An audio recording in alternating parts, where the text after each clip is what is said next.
आता एक मोठी बातमी आहे। श्रीकांत शिंदेंसाठी कुठलंही पद मागितलेलं नाही, ते उपमुख्यमंत्री होणार नाहीत असं खासदार नरेश म्हस्केंनी म्हटलंय।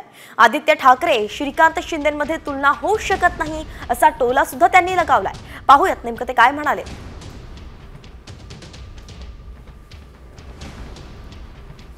शिंदे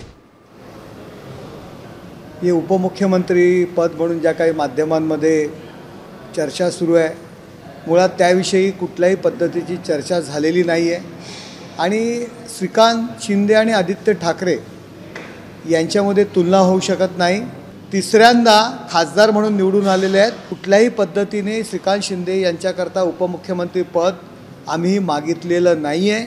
त्यांना केंद्रात मंत्रिपद ते घेऊ शकले असते, परंतु पक्षातील सिनियर खासदाराला त्यांनी मंत्रिपद दिलेलं आहे।